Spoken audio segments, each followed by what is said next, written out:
ETF index mutual funds నేర్చుకుని stock మార్కెట్లో రాణించాలనుకుంటున్నారా? వెంటనే ఈ నెంబర్కి కాల్ చేయండి. నమస్తే అండి. నమస్తే అండి. మ్యామ్, ఇప్పుడు చూసుకుంటే ప్రతి వ్యక్తి ఏదో ఒక సమయంలో ఎవరొకరి మీద ఆధారపడాల్సి వస్తుంటుంది. ఇప్పుడు మన ఆధారపడే వ్యక్తి మీద ఎంతవరకు ఆధారపడాలి అన్న, ఒకవేళ ఏదైనా వ్యక్తి మన మీద ఆధారపడితే వాళ్ళకి ఎంతవరకు మనం న్యాయం చేయాలంటారు? ఈ ఆధారపడడం అనేది అది ఎవరికైనా కూడా అంటే కొన్ని సందర్భాలలో తప్పదండి. అంటే పెద్ద వయసు వచ్చిన తర్వాత కదలలేని పరిస్థితులలో తప్పకుండా మనం ఒకరి మీద ఆధారపడతాం. అవును. వాళ్ళు మంచినీళ్ళు ఇస్తే కానీ తాగలేని పరిస్థితిలో ఉంటాము. Yes. వాళ్ళని మనం లేచి కూర్చోబెడితే కానీ కూర్చోలేని పరిస్థితిలో అవును. ఉంటారు. సో దానికి తప్పకుండా డిపెండెంట్గా ఉన్న వాళ్ళు అంటే వాళ్ళకి మనం తప్పకుండా చేయాలి. కాకపోతే కొంతమంది ఏంటంటే అవసరం ఉన్న అవసరం లేకున్నా కూడా ఒకరి మీద ఆధారపడతారు. అంటే మీరు లేకపోతే నేనేం ఊపిరి పీల్చుకోలేను, అన్నీ మీరే అన్నట్టుగా ఉంటారనమాట. అవును. కొంతమంది అలా ఉంటారు. సో అది ఎప్పుడు కూడా అది కరెక్ట్ కాదండి. అంటే నా చేత కాదు, నేను ఈ పని చేయలేను, తప్పకుండా నాకు వేరే వాళ్ళ హెల్ప్ కావాలి అన్నప్పుడు మాత్రమే మనం డిపెండ్ అవ్వాలి తప్ప ఫస్ట్ నేను నా పని నేను చేసుకోగలనా, ఇది నేను రాకపోతే నేను నేర్చుకొని కూడా చేసుకోగలను అనేది కాన్ఫిడెన్స్ ఉండాలి. కానీ చిన్నదానికి పెద్దదానికి కొంతమంది ప్రతి చిన్నదానికి కూడా ఆధారపడిపోయి నాకు ఇది నువ్వు చేసి పెట్టు, నువ్వు తప్పకుండా చేయాల్సిందే, ఇంకా నేను చేత కాదు అని అంటారు. అది ఎంతవరకు కరెక్ట్ అనేది అది నన్ను అడిగితే అది కరెక్ట్ కాదండి. మనం ఒకరి మీద ఆధారపడ్డాము, ఒకరు మనకి ఈ పని చేసి పెట్టారంటే టోటల్గా నేను 99.9% ట్రై చేశాను, ఇంకా నా వల్ల కాదు, నువ్వు తప్పకుండా హెల్ప్ చేయదు అన్నప్పుడు మాత్రం అది కంపల్సరీగా హెల్ప్ చేయొచ్చండి. ప్రతిదానికి కూడా అంటే నా చేతనైన పరిస్థితిలో ఉన్నా కూడా నేను వేరే వాళ్ళ మీద డిపెండ్ అవ్వడం మాత్రం చాలా తప్పండి. అది కొంతమందికి అలవాటు ఉంటుంది అనమాట. అతను చేసి పెట్టి అంటే అది ఎప్పుడు ఉంటుంది, ఎప్పుడైతే కొంతమంది మనకు రీచబుల్ ఉంటారో వాళ్ళ సహాయం ప్రతిసారి మనం తీసుకుంటుంటాం. అంటే ఈవెందో నాకు తెలిసినా నేను చేయగలిగినా కూడా నేను చేసుకోగలిగినా కూడా పర్వాలేదు, అతను ఉన్నాడు కదా నాకు చేసి పెడతాడు, నేను ఖాళీగా కూర్చుంటాను. కొంతమంది ఖాళీగా ఉంటారండి, ఇంట్లో ఏమీ పని ఉండదు, టీవీ చూసుకుంటున్నో యూట్యూబ్లో చూసుకుంటూనే ఉంటారనమాట. సో వేరే వాడికి పిలిచేసి పోయి ఆ కరెంట్ బిల్లు కట్టు, లేకపోతే ఇంకొక పని చెయ్యి అని చెప్తారు. అంటే ఆ పని ఎప్పుడు చెప్పాలంటే నీ చేత కానప్పుడు మాత్రమే చెప్పాలి. సో అలా కాకుండా ఇది ఒక హ్యాబిట్ లాగా ఉంటుంది అనమాట. ఇంకా కొంతమంది చక్కగా కూర్చొనే ఉంటారు సోఫాలో, వచ్చి ఫ్యాన్ అని చెప్పి వాడు పక్కనే ఉంటుంది ఫ్యాను, కానీ వాడు ఏం చేస్తాడంటే వేరే వాడిని చూస్తే వచ్చి ఫ్యాన్ ఆన్ చేయి, అదిగో అక్కడ నా రిమోట్ ఉంది తీసుకొచ్చి ఇవ్వు. సో ఇవన్నీ ఏంటంటే ఓవర్ డిపెండెన్స్ అనమాట. సో ఒకసారి ఒక మనిషి ఎవరి మీద ఆధారపడితే అది ఒక అలవాటులాగా అయిపోయి సో లాస్ట్గా మనము కాన్ఫిడెన్స్ తగ్గిపోయి మనం ఏమి చేసుకోలేమండి.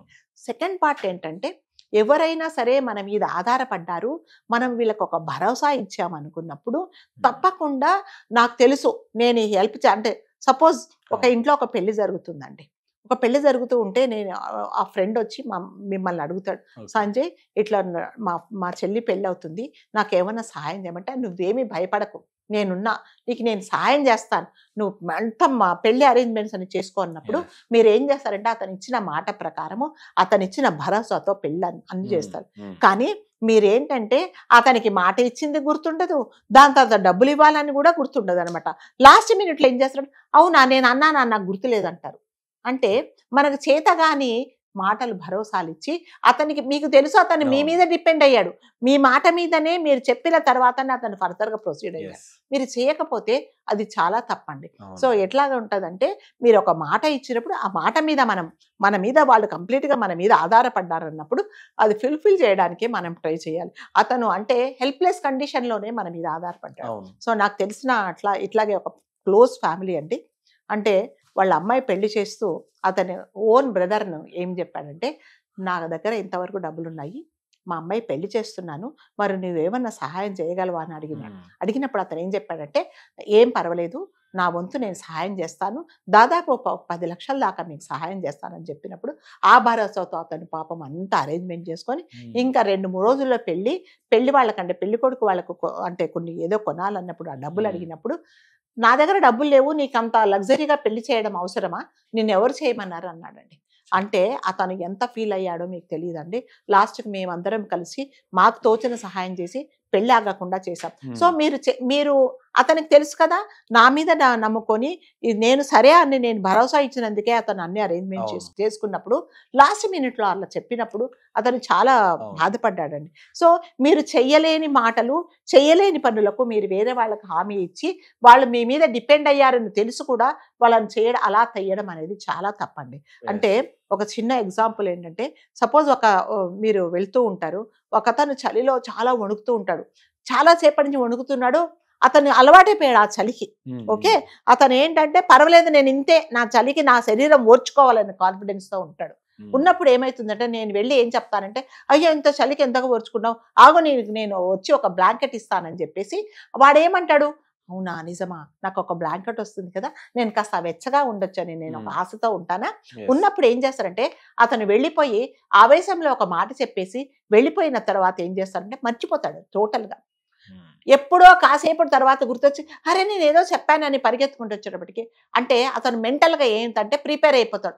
ఆహా నేను ఈ చలికి ఓర్చుకోలేను, నాకు ఒకటి వస్తుంది అని, ఒక దుప్పటి వస్తుంది నేను కప్పుకోవచ్చు అని అనుకుని ఆ కాన్ఫిడెన్స్ పోయి అబ్బా నేను ఈ చలికి తట్టుకోలేను, ఇంకా నేను చచ్చిపోతానేమో అని లాస్ట్కి అతను చనిపోతాడండి.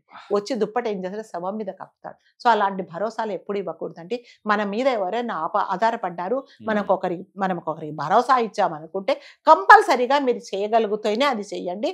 ఏదో ఆషామాషిగా మాటలు ఇచ్చేసి నేను అది చేస్తా ఇది చేస్తానని చేసి లాస్ట్ మినిట్లో నేను చేయలేను, నేను ఏదో మాటకు అన్నాను నువ్వు అదే పట్టుకొని నువ్వు ఇలా చేసావా అంటే అది చాలా తప్పు.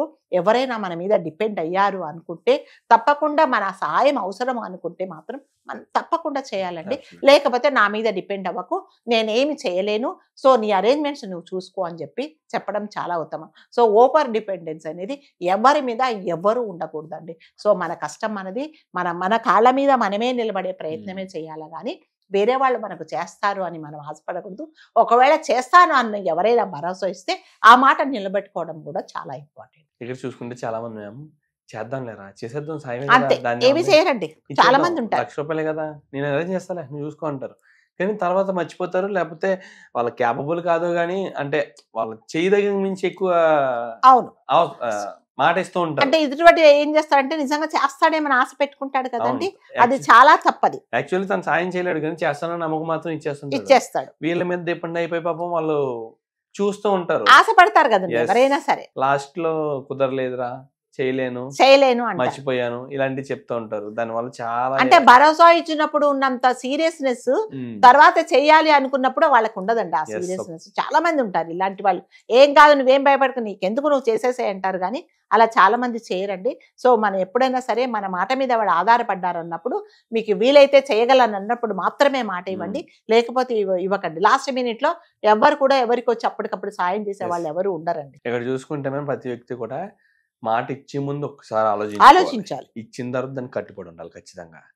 అండ్ మాట తీసుకునే వ్యక్తి ఉన్నారు చూసారు, ఒకరిని ఏదన్నా సహాయం అడుగుతున్నామంటే అది మనందు అవుతుందా అదొకటి ఆలోచించుకోవాలి. ఇప్పుడు నేను చెయ్యలేనిది నాకు కాని పని అయితే డిపెండ్ అవ్వాలి తప్పితే మరి చిన్నదానికి పెద్దదానికి ప్రతిదానికి డిపెండ్ అవ్వకూడదని. అవును, చిన్నదానికి పెద్దదానికి ఎప్పుడు ఎవరి మీద డిపెండ్ అవ్వకూడదు అస్సలు. ఇంకా నా చేత కాదు తప్పదు, ఇంకా సంజయ్ హెల్ప్ నాకు కావాల్సింది అన్నప్పుడు మాత్రమే సంజయ్కి ఫోన్ చేయాలి, కానీ హలో అన్నప్పుడల్లా సంజయ్ హలో అంటాడు నేను ఫోన్ చేశానంటే అది దానికి విలువ కూడా ఏమీ ఉండదండి. సో జనరల్గా నేను చెప్పేది డోంట్ డిపెండ్ ఆన్ అదర్స్, మీ అంతకు మీరు స్ట్రాంగ్గా ఉండండి. తప్పనిసరి పరిస్థితుల్లో హెల్ప్ తీసుకుంటున్నారు, డిపెండ్ అయ్యారు అంటే మీ మీద డిపెండ్ వాళ్ళు అయ్యారు అన్నప్పుడు సెకండ్ మనిషి కూడా తప్పకుండా వాళ్ళకి సహాయం చేయండి.